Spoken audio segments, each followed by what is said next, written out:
It's been over a year since the COVID-19 tsunami first struck South Africa. There have been 2 devastating waves. Now we await the third. The toll taken on the healthcare sector, battling on the front line of the pandemic, has been immeasurable. In the Western Cape alone, 124 healthcare workers have died.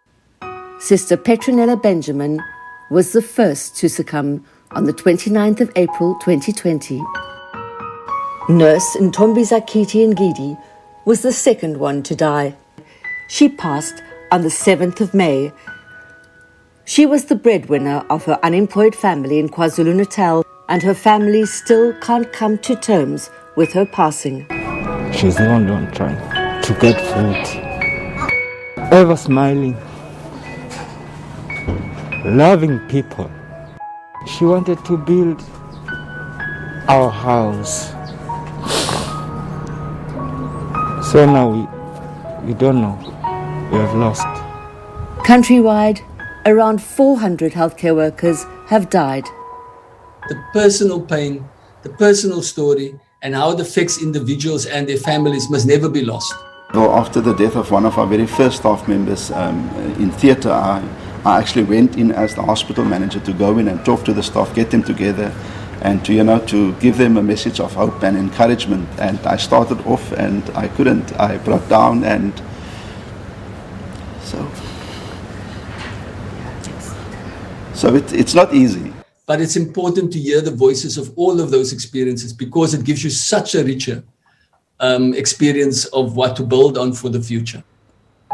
Thousands have also recovered. We've had 8,884 cumulative infections.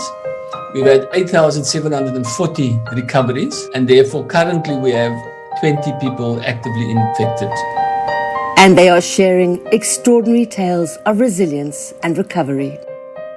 May, June and July was the worst time for us in the first wave, and it is during that time that I contracted COVID. Sister Adele Letters is in charge of staff health and risk assessment at one of the Melamed private hospitals.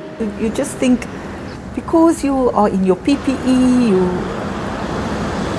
taking all the safety precautions, but against all odds, it happened.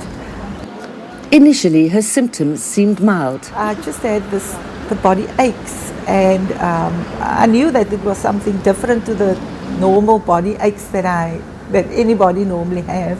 I was tested and I went home. This was a Sunday afternoon, and then I went home. And Monday, I received the message from the path care that I have got COVID. But I was okay. I was fine. I was up and about. But by the 4th day, she was feeling far worse. I would sleep all the time. My husband would have to wake me and say, "Adele, you're not eating. Eat." And I would then just not have the energy. I ended up not eating, not drinking. And then I said to my husband, "I think there's something very wrong. Just call the ambulance." And I came to this hospital. And they admitted me straight away to ICU. For 9 days, she drifted in and out of consciousness. There was this general feeling of everything was too heavy. Initially, I had to, what day are we in now? Where are we? So a few days came by in a blur. Mine were not the typical symptoms that we saw other patients displaying. But her immune system was badly compromised and her blood levels dangerously high. It was the interleukin-6 levels that was so high. And if those levels go extremely high, then there's lots of lung pathology and people need intervention to help you breathe. Like thousands of healthcare workers, she recovered physically, but the trauma lasted much longer. We were in the height of COVID at that time, and just knowing that I might not come out of here and my family hasn't seen me for days, you think about your own mortality. you know, you think about what's going to happen to my husband, to my children, if I must die. And the biggest challenge was returning to the COVID wards. Initially, I was very anxious, very, very anxious when I came back to work. To a point where I didn't want to go into the COVID ward. I didn't feel comfortable going into the COVID ward. And one day I worked and I said to myself, Adele, you need to overcome this as well. So you need to go back in there and face this COVID. And if I am afraid, what are the other nurses going through? They have exactly the same fears.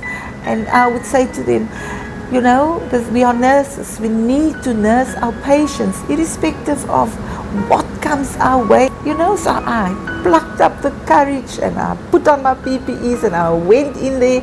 And I actually, I'm actually going to cry now. Can I just take a tissue and wipe my eyes?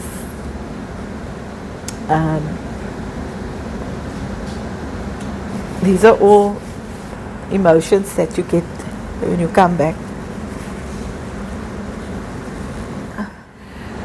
And I actually felt a lot better having been in there and speaking to the patients, actually encouraging them, telling them that one can overcome this. I have been there where they are now. And also the nurses working inside the COVID unit, they saw, oh, Sister Laters is back, she's healthy, she's fine, and she's encouraging us also to go on, to carry on, and to continue to nurse the patients unreservedly, irrespective of COVID. Hazel Friedman, SABC News, Cape Town.